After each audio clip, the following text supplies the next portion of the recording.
जॉबच्या हबमध्ये सर्वांचं स्वागत आहे. नांदेड महाराष्ट्रामध्ये जे कोणी नोकरीच्या शोधात आहेत ना, त्यांच्यासाठी एक जबरदस्त बातमी आहे. एक मोठी संधी चालून आली आहे. आज आपण आरोग्य क्षेत्रातल्या एका मोठ्या भरतीबद्दल एकदम सविस्तरपणे बोलणार आहोत. हो, स्क्रीनवरचा आकडा दिसतोय अगदी बरोबर. तब्बल 75,000 रुपये. ही रक्कम म्हणजे हा पगार दर महिन्याला मिळू शकतो. जरा विचार करा, हा आकडा दर महिन्याला आपल्या बँक खात्यात जमा होऊ शकतो. मग ही संधी प्रत्यक्षात कशी आणायची तेच आपण आज पाहणार आहोत. चला तर मग या संधीच्या खोलात जाऊया. नांदेड महानगरपालिकेने आरोग्य क्षेत्रात एक मोठी भरती प्रक्रिया जाहीर केली आहे आणि हीच ती सुवर्ण संधी आहे ज्याबद्दल आपण बोलतोय.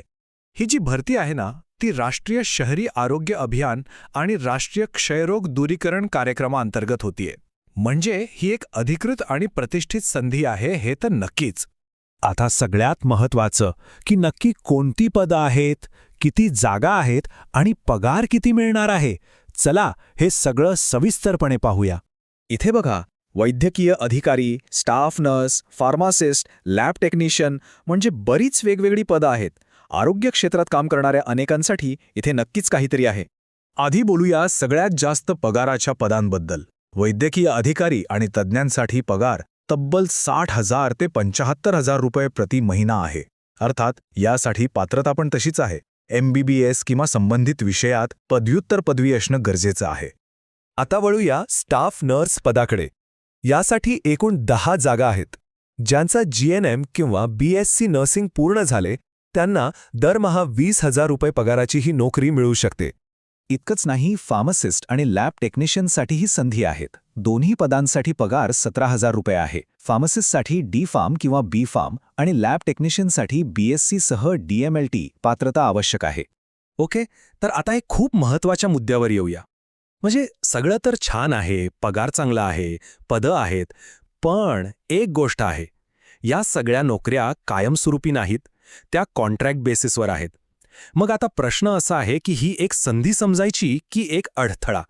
चला यावरच थोडं बोलूया. या स्लाइडवरचं वाक्य खूप महत्त्वाचं आहे. जरी ही पदं कंत्राटी म्हणजे कॉन्ट्रॅक्टवर असली तरी सरकारी प्रणालीमध्ये काम करण्याचा अनुभव भविष्यात खूप उपयोगी पडू शकतो. हे लक्षात ठेवायला हवं. इथे बघा, फायदे आणि तोटे अगदी स्पष्ट दिसतायत. एकीकडे सरकारी अनुभव मिळतोय, चांगला पगार आहे, तर दुसरीकडे नोकरी फक्त 11 महिन्यांसाठीच आहे आणि ती कायमस्वरूपी नाही. त्यामुळे निर्णय घेण्याआधी या दोन्ही बाजूंचा विचार करणं खूप महत्त्वाचं आहे. बरं, जर अर्ज करायचा निर्णय पक्का झाला असेल तर काळजी करू नका. अर्ज प्रक्रिया अगदी सोपी आहे. ती कशी करायची ते आपण आता टप्प्याटप्प्याने पाहणार आहोत. फक्त 4 सोप्या स्टेप्स आहेत. अर्ज डाउनलोड करून भरा. जे काही डॉक्युमेंट्स लागतील त्यांच्या अटेस्टेड कॉपीज जोडा. सर्व प्रमाणपत्र नीट तपासा आणि अर्ज वेळेच्या आत ऑफिसमध्ये जमा करा. अर्ज करताना ही कागदपत्र विसरू नका. शाळा सोडल्याचा दाखला, जातीचा दाखला, सगळ्या वर्षांच्या गुणपत्रिका आणि संबंधित काउन्सिलचं रजिस्ट्रेशन सर्टिफिकेट याची एक चेकलिस्टच बनवून ठेवा. आता येतोय सगळ्यात महत्त्वाचा भाग, तारखा. या तारखा खूप खूप महत्त्वाच्या आहेत, त्यामुळे त्या अजिबात चुकून चालणार नाही. नीट लक्ष द्या. स्टाफ नर्स, फार्मासिस्ट आणि इतर पदांसाठी अर्ज करण्याची शेवटची तारीख 24 एप्रिल आहे.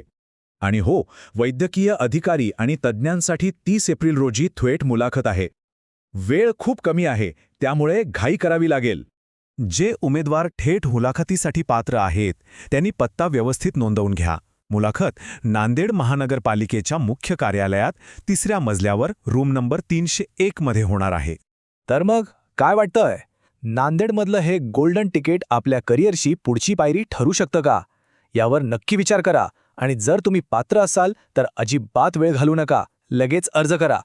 जॉबच्या न्यूजला सबस्क्राईब करायला विसरू नका. भेटूया पुढच्या वेळी.